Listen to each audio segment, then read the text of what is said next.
up until now, you've been told that you have to go to the doctor and get some special treatment in order to actually build muscle over the age of 40.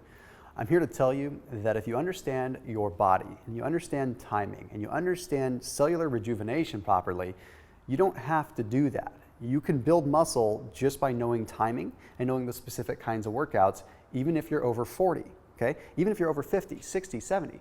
So we're gonna break it all down for you. I'm gonna teach you what's happening inside, unfortunately, an aging body, right? I'm also gonna teach you just different little tips and tricks that you can apply to get the most out of your workouts, the most out of your nutrition, the most out of your timing. So you're gonna have a solid answer to it. This is gonna be a complete guide. So I do encourage you to watch this entire video, because if you are pained with not being able to build a lot of muscle now, then this is going to be something that's going to really, really help you. And trust me, we've done our research here. I want to make sure you hit that red subscribe button. We got new videos coming out almost every single day these days. And then please hit that little bell icon so you can turn on notifications to know whenever I go live or post a new video. And also, after you finish watching this video, please go ahead and check out ButcherBox down below in the description. So ButcherBox is a way that you can get grass-fed, grass-finished meat delivered to your house. You don't have to go to the grocery store. And fun fact, it's cheaper than the grocery store most places. And you also get a special discount by getting it through me. So check them out down in the description after you watch this video. You're not gonna wanna miss out on that.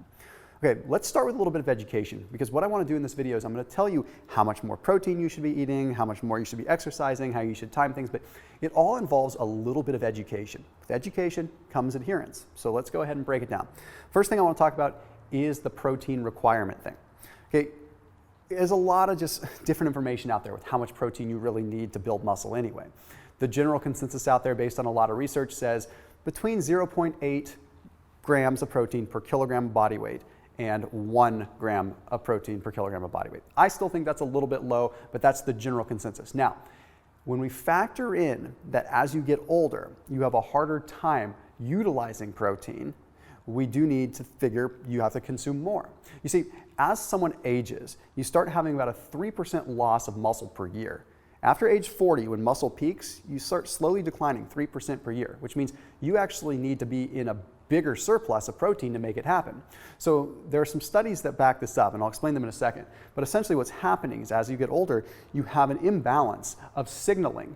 That's your brain telling your muscles to grow or telling your muscles to break down. Okay, and it's the imbalance of the signaling that occurs as we get older that throws things off. When we're younger, we're in balance. We're having the same signal telling us to build muscle as the same signal telling us to break down. So we're in a net, just even balance. But as we get older, the signal starts to tilt more towards breakdown, which means we need to do more things to counteract that. So the Journal of Post-Acute and Long-Term Care Medicine published a study that found that as you get older, you do need to increase your protein to maintain muscle mass. In fact, they said, based on their standards, it goes from 0.8 grams per kilogram up to 1.2 grams per kilogram of body weight.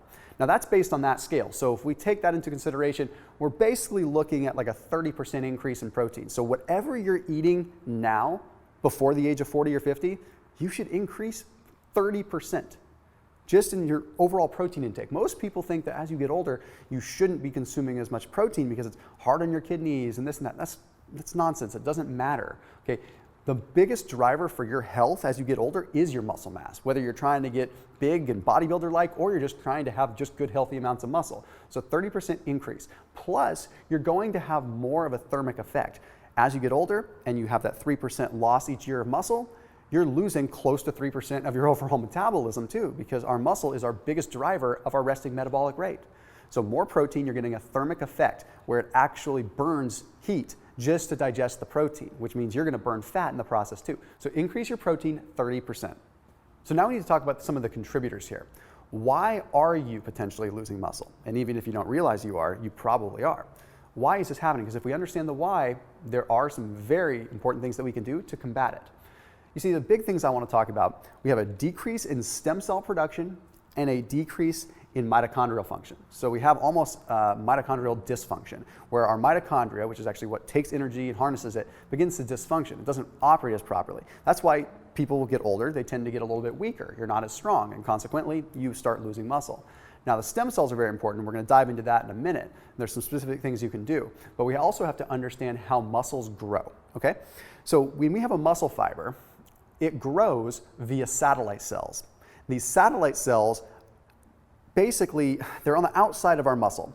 And what happens is when we work out, we trigger these satellite cells to fuse to the existing muscle fibers. So explain it kind of like this. Here's your muscle fiber, here's your satellite cell. You work out, you activate the satellite cell, and it fuses to the rest of the muscle, causing the muscle to grow.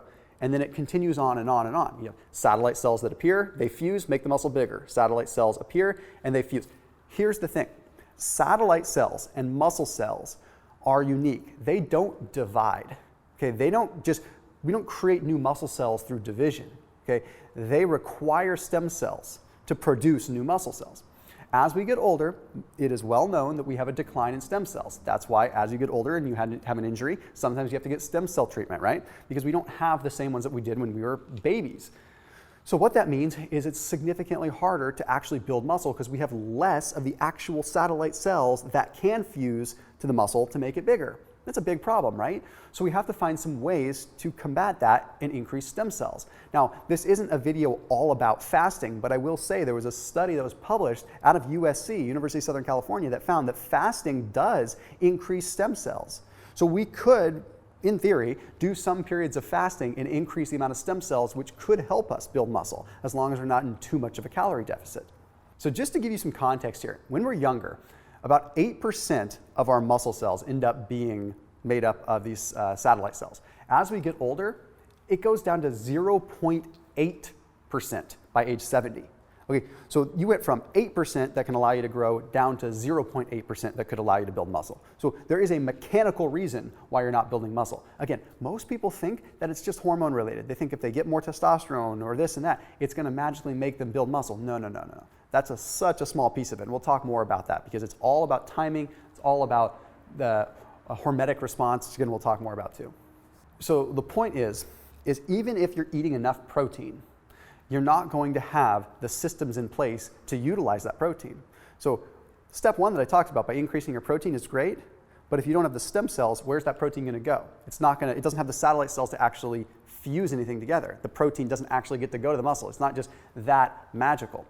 And it comes down to autophagy, believe it or not. Okay, studies have shown that autophagy, although it's the thing that actually allows cells to kind of recycle, is a big driver of building muscle too. So I'll explain it in a little bit more detail, but basically when you fast or when you have any kind of periods of time between meals, your cells go through a recycling process where old wasted parts get recycled and feed thriving parts. So they found that when you have lots of old wasteful parts, it decreases the efficiency in which the mitochondria can process fuel and in which the muscles can grow. They found that if you actually go lengths of time between meals or do periods of fasting, that autophagy increases and speeds up the efficiency of the mitochondria and the efficiency of the cell, meaning it can process more protein. So again, as we get through this video, I'll give you a clear game plan, but I'm just trying to explain things that it's really paradoxical, like how we should look at things compared to like what a lot of the supplement industry has fed us for so many years. Muscle itself actually secretes specific proteins when we move. Like when we work out, they secrete proteins that by themselves protect us from breaking down muscle. They're called apelin and myokine. And these apelin and myokine, these proteins do protect us. So in essence, the more muscle that you do have, when you move said muscle, it releases these proteins that prevent that muscle from breaking down. Now the hard part is, as you get older, you have less muscle, and you also have less secretion of this apelin, less secretion of the protein that preserves muscle. So how do we combat this? Again, I'm going to explain it all, but I have to educate you first. So let's jump back to autophagy for just a second. Okay, so autophagy, again, is going to be the opposite of what you think. We normally think of autophagy as associated with fasting and just shrinking things down. But again, it's all about efficiency. You see, the Journal of Cell Metabolism published a study that found that autophagy is what allowed muscle to be spared. You see, they took specific mice and they were able to turn off autophagy in these mice, okay, by just basically altering a specific gene. They turned off autophagy, and they found when they turned off autophagy as the mice aged, they lost significantly more muscle compared to ones that had autophagy on. And again, it all comes down to that efficiency.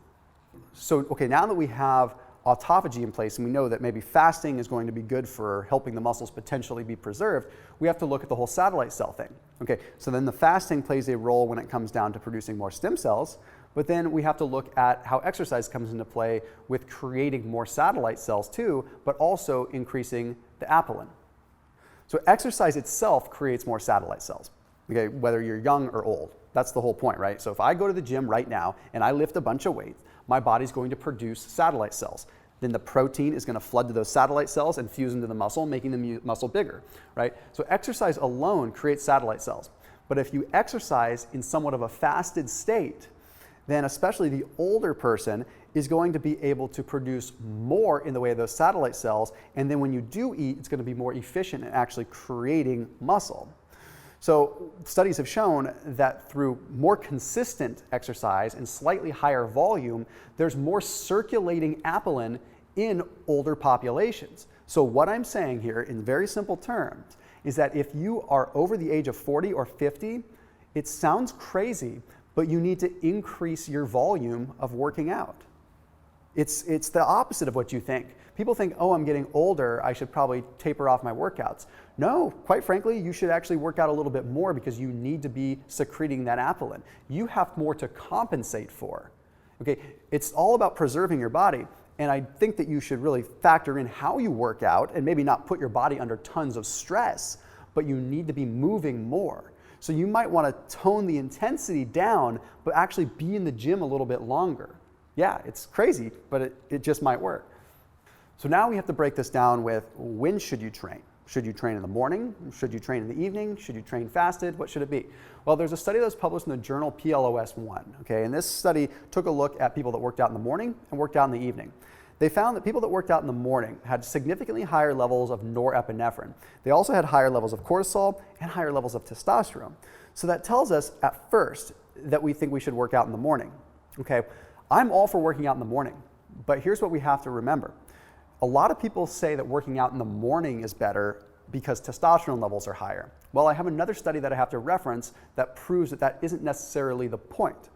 You see, the Journal of Applied Physiology published a study that found that muscle protein synthesis was actually higher in women post-workout than it was in men, despite the fact that men had 45 times higher testosterone levels after the workout. What does that mean? It means that even though men had a ton of testosterone, it didn't make a difference in how much protein they synthesized. Women synthesized more protein and their testosterone levels are super low. The point in saying that is, yes, testosterone is important, but it's not important surrounding the workout and how much muscle you build. It's the other cellular factors. I think we've been closed-minded in this endocrinology box for so long because we just constantly get peppered by doctors that are trying to sell you know what, and it just doesn't work, okay? It's not the point. The point is all about the nutrition and all about just the timing and allowing our bodies to recover properly. So the point in me saying this is working out in the morning isn't necessarily what you want when you're trying to build muscle over the age of realistically 50 in this case. So let's take another step at this and look at AM, PM and look at a study that was published in the Journal of Applied Physiology, Nutrition, and Metabolism. Okay, what they did is they did a similar thing, AM and PM workouts, now over a 24-week period. Here's what's interesting. They found in the beginning, people that worked out in the morning and the evening had about the same results, okay? But as the study went on, they found that people that worked out in the evening build more muscle. Now, I'm all about working. I personally work out in the morning, but I'm in my 30s. I might have to start making that shift. The point is that building muscle, you have more hormones and things actually working in your favor for building muscle in the afternoon. That being said, remember everything I said about being in a fasted state. I'm going to get to that more in a second. You should ideally work out fasted. So how do you work out fasted, but in the afternoon? Okay, well, let's talk about training fasted for a second, why it's so important, especially if you're building muscle over the age of 40 or 50. So the European Journal of Applied Physiology published a study that found that there are dramatically higher levels of something known as P70S6K, which is a tremendous driver of overall muscle protein synthesis. And they found this is elevated when you train in a fasted state, whether it's morning or evening. Now, when we really look at the big picture, having an elevation of this particular compound is what's going to drive a lot more muscle growth than potentially eating before working out. Eating before working out might get you a little more strength, it might get you a little more stamina, but what good is that extra stamina if post-workout you're synthesizing half as much protein? I personally would rather work out 3/4 as hard but know that the protein is actually doing its job, than bust my butt in the gym, leave it all on the table, and then know that my post-workout's not really doing me much good. I'd much rather suffer through a fasted workout knowing that it's going to actually work at the end, okay? Now there's more that I have to add to this. When you do finish your workout, you want to eat foods that have higher amounts of omega-3.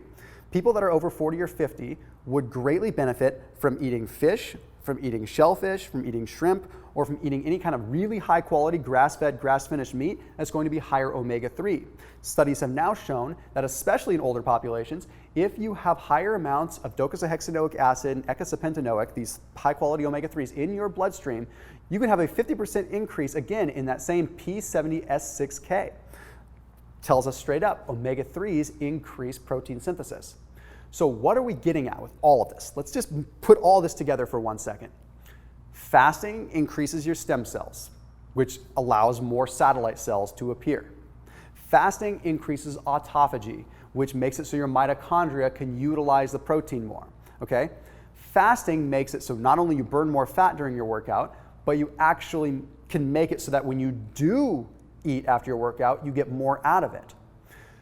Working out in the afternoon seems to be better for building muscle. So if we put that all together, the ideal way to have your bigger workout structured is at the end of a fast in the afternoon.